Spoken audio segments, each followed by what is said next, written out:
ये कहीं ना कहीं उचित नहीं है। माननीय मंत्री जी को सोचना चाहिए, वो एक जिम्मेदार व्यक्ति हैं।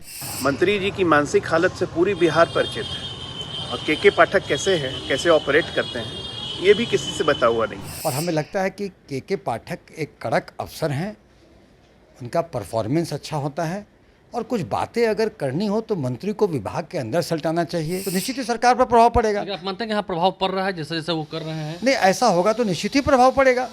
नमस्कार, मेरा नाम आलोक है। आप लाइव स्ट्रीज देख रहे हैं। बिहार के शिक्षा मंत्री प्रोफेसर चंद्रशेखर के खिलाफ अब उनके ही अलायंस पार्टनर जेडीयू के नेता बोलने लगे हैं। वो साफ साफ कह रहे हैं कि के पाठक जो अधिकारी हैं उनसे समन्वय नहीं बैठ पा रहा है। शिक्षा मंत्री होकर जिस तरह से बातें रख रहे हैं मीडिया के सामने और पत्र जारी कर रहे हैं, देखिए जो पत्र लिखा है प्रोफेसर चंद्रशेखर ने, यहाँ के शिक्षा मंत्री, उसको लेकर विवाद खड़ा हो गया है। और कहीं ना कहीं बिहार सरकार की अगर बात करें, शिक्षा विभाग की बात करें, तो मंत्री और उसी विभाग के अपर मुख्य सचिव जो सीनियर अधिकारी होते हैं उनमें आपसी तालमेल ठीक नहीं है, ये बातें दिख रही हैं। अब इसमें जेडीयू भी कह रही है शिक्षा मंत्री की गलती है और बीजेपी भी कह रही है शिक्षा मंत्री की गलती है, यानी कि जेडीयू और बीजेपी के स्वर एक जैसे दिख रहे हैं। आरजेडी कोटे के शिक्षा मंत्री प्रोफेसर चंद्रशेखर के खिलाफ, जरा सुनिए। बिहार के शिक्षा मंत्री प्रोफेसर चंद्रशेखर और उनके ही विभाग के अपर मुख्य सचिव के पाठक के बीच में क्या अब झगड़ा हो गया है? क्योंकि जिस तरह से पत्र निकल के आया है, पत्र के माध्यम से कई सारी शिकायतें प्रोफेसर चंद्रशेखर ने कर दी हैं। पत्र की कॉपी हमने आपको सुबह ही दिखाई है और अब विवाद बढ़ता जा रहा है। यहाँ तक कि बिहार सरकार के मंत्री रत्नेश सदा भी के पाठक पर खूब बरसे थे। हमारे साथ है जेडीयू के प्रवक्ता डॉक्टर सुनील। क्या चल रहा है आपकी सरकार में, मंत्री बनाम अधिकारी? निश्चित ही ये दुर्भाग्यपूर्ण है और ये खबर हमें मीडिया से प्राप्त हुआ कि इस तरह के पत्र माननीय मंत्री जी ने लिखा है। और हमें लगता है कि के पाठक एक कड़क अफसर हैं, उनका परफॉर्मेंस अच्छा होता है और कुछ बातें अगर करनी हो तो मंत्री को विभाग के अंदर सल्टाना चाहिए।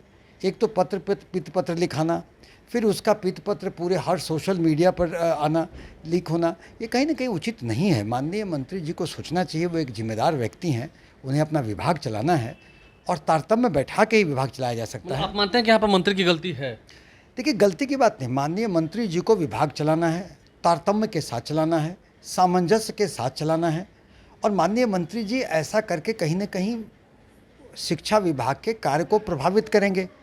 और शिक्षा विभाग माननीय नीतीश सरकार की फोकस एरिया में है, हमारे प्राथमिक एरिया में है। और शिक्षा विभाग अगर का कार्यकलाप प्रभावित होगा तो गुणवत्ता शिक्षा कहाँ से आएंगी? और तो सरकार पर सवाल खड़े होंगे आपरूपी? निश्चित ही माननीय मंत्री जी ने पहले भी, हमें लगता है कि सरकार को, पार्टी को असहज किया है कितने दफ़े, ये तो देखने का काम राजद के शीर्ष नेतृत्व का है। लेकिन निश्चित ही ये संज्ञान लेना होगा कि माननीय मंत्री जी कभी रामचरितमानस पर बोल करके असहज करते हैं, कभी उन्होंने अभी शिक्षक भर्ती नियमावली में कुछ बोल के असहज करते हैं, और अभी अपना ये पत्र लिख करके कैसे वायरल हुआ नहीं कह सकते हैं, लेकिन उनके क्रियाकलापों से वो एक जिम्मेदार व्यक्ति, पढ़े लिखे व्यक्ति हैं।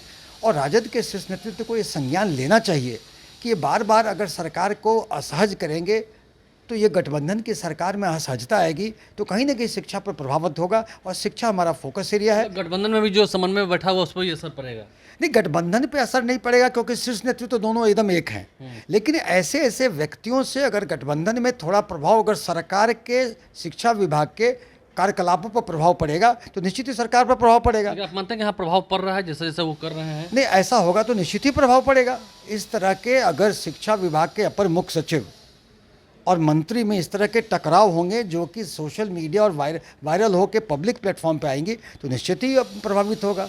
और के पाठक एक परफॉर्मर वाले आदमी हैं, कड़क अफसर हैं और उनके कहीं ना कहीं काम करने को, चीज़ को, जो भाषा का प्रयोग किया गया है, तो हमें नहीं लगता है कि ऐसी भाषा का प्रयोग एक शिक्षित शिक्षा मंत्री से अपेक्षा नहीं है।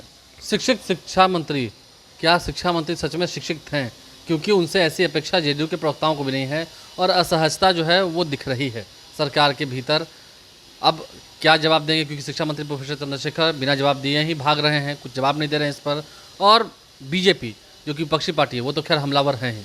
बिहार की शिक्षा व्यवस्था का क्या हाल है ये कोई भी अंदाज लगा सकता है कि शिक्षा मंत्री अपर मुख्य शिक्षा सचिव के खिलाफ ही आदेश निकालते हैं। मंत्री जी की मानसिक हालत से पूरी बिहार परिचित है और के पाठक कैसे हैं, कैसे ऑपरेट करते हैं, ये भी किसी से बता हुआ नहीं है। दाद देनी पड़ेगी मुख्यमंत्री की कि ऐसे मंत्री के पास ऐसे प्रशासनिक अधिकारी को भेजा तो शिक्षा व्यवस्था कितनी अच्छी चलेगी। अरे वाह, क्या बात है। इसलिए ऐसी ऐसी शिक्षा नीति आ रही है। बिहार का भविष्य चौपट करके ही मानेंगे मुख्यमंत्री। उन्होंने कसम खाई है, इतना बर्बाद कर दूंगा, इतना बर्बाद कर दूंगा कि अगली कोई भी सरकार आएगी तो लोग यही कहेंगे कि नीतीश ही पहले ठीक था। अरे बख्श दीजिए बिहार को मालिक।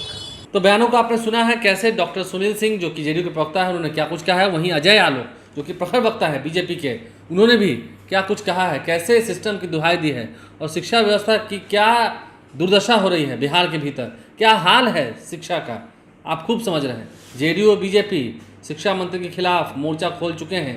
गठबंधन की बात है, ज़रा देखना होगा आरजेडी को, आरजेडी के सीनियर लीडर्स को, तेजस्वी यादव को। आप लाइव से बने रहें, हमारे चैनल को सब्सक्राइब कर लें, साथ साथ फेसबुक पेज भी लाइक करें। धन्यवाद।